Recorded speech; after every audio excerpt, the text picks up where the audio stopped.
In this video, I'm going to talk about vibration. How do you raise your vibration? We hear that time and time again. I've been talking about it. If you listen to someone like Esther Hicks or Bob Proctor, we learn about frequencies, about how really feeling, the word feeling is the word we have invented to describe vibration.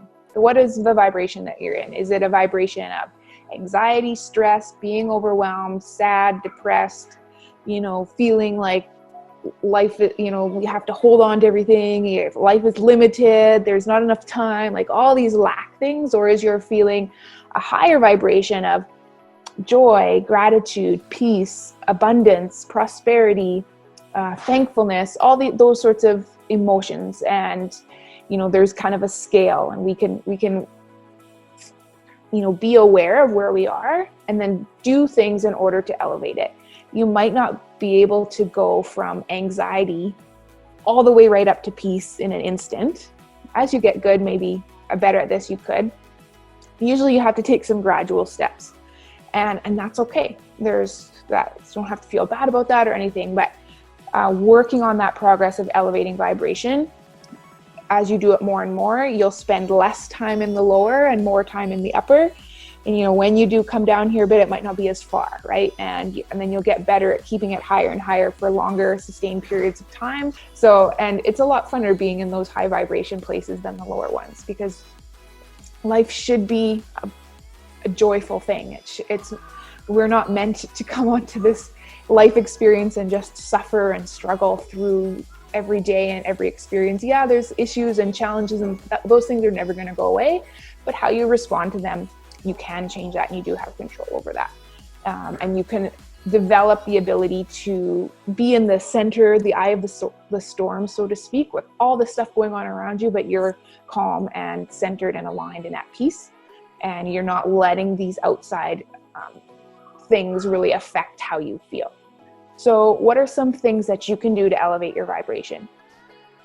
I think that there are some core stuff that probably works for the majority of people, but as you go through this and as you practice, you're going to find things that work for you. But I can only share, things that work for me, or maybe some other people that I have talked to have helped for them. One of the simplest things to do is just to get outside.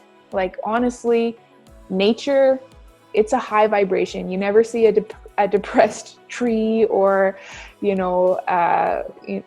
a sad dolphin, or nature and animals and everything outside is just automatically is that higher frequency, that higher vibration, and you feel good just getting outside. So we have the tendency to think, if I'm anxious and there's a lot going on, I'm really busy and stressed, that we need to just do more work. We have to alleviate the workload. But when you're operating in that vibration of anxiety and stress, you're just perpetuating more of that. So you actually end up being more productive and more effective if you would take a minute, 5 minutes, half an hour, and go do something that makes you feel good. You will be so much more effective and so much more productive if you are operating in these higher vibrations and higher frequencies. Things just magically work out. Stuff that, before it might have just like you were working, and not getting anywhere. It just seemed like people randomly come and they're getting things done for you. Like, it just is really, really cool to see. Trust me on this one. Your number one priority is to feel good. If you're getting into the negative vibration, do something to get yourself out of it. So going outside is one. Going for a walk. Go give your kids a hug. Sit down and start, whether you enjoy writing or it just helps you to think about it, but think or write, what are you grateful for? What is in your life right now that is good? Because you don't tell me that there's nothing, it's not true. You can breathe, you can see, you can smell. You had a good cup of coffee this morning, whatever it was, there is something you can put your attention on that is good, that can help you, be grateful and start to feel a little bit better than you're feeling. Deep breathing is another one. That's a really good one, just to, when you can gain control back over your mind, because we have the ego, that voice that's always chattering in there, that's always telling you all the stuff you need to get done, and what did that person say to you, and you're playing a conversation that you had where you fought with someone or they said something rude to you, and you're imagining all the things you should say. That voice in there, that's the ego, and it so badly is like trying to keep you where you are. So when you gain control back over that, and most people do not have control. They're just, that thing is running rampant in their head, and that's not a fun way to live. So practice stopping. You can take a deep breath in and release it, and just stop it. Just stop the next thought from coming. And I read the book right now. I'm reading it over again. Is called Creating a Bug-Free Mind, and Andy Shaw is the author, and talks about no mind, where you have the ability to, in any instant, just stop thought. Really, just stop the thinking. And you would be surprised. I would challenge you to do it right now. See if you can stop thought for 15 seconds, and a good chance is that you can't. And that's just a lack of control over your mind. Just like we might be out of shape physically, we have maybe lack of control of our body or our eating habits, or, to make ourselves exercise, we can have lack of control of our mind, the chatterbox in there. So practicing no mind, practicing stopping thought to stop the momentum of the craziness and the negativity can really help you switch that and change it around.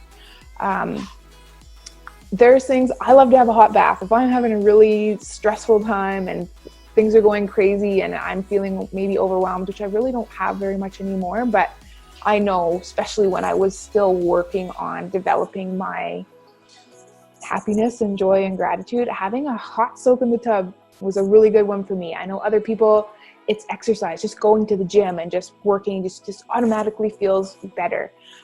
Going and just playing, whether it's playing a game or creating something with your hands. You might like to paint, or you might like to play. If you're a musician of any kind, go and playing an instrument. Music is a really, really good one. Just think about if a song that just makes you feel really good. What's stopping you from just putting that song on? Just that one song can change your mood in an instant. There's these simple things, and sometimes they're so easy and so simple, they're really easy to not do, because it's not that hard just to put on a song and make yourself feel better. But sometimes we're so used to being in that anxious, unhappy state, we almost have gotten comfortable in it, and we like it, or we want people to feel sorry for us, or to look at me how busy and crazy my life is. Don't you, I don't know. It's kind of this weird thing. So you do have control. The question is, will you take the action and do those simple things that gives you the control to be a happy, joyful, peaceful, prosperous, abundant person? So the choice is up to you.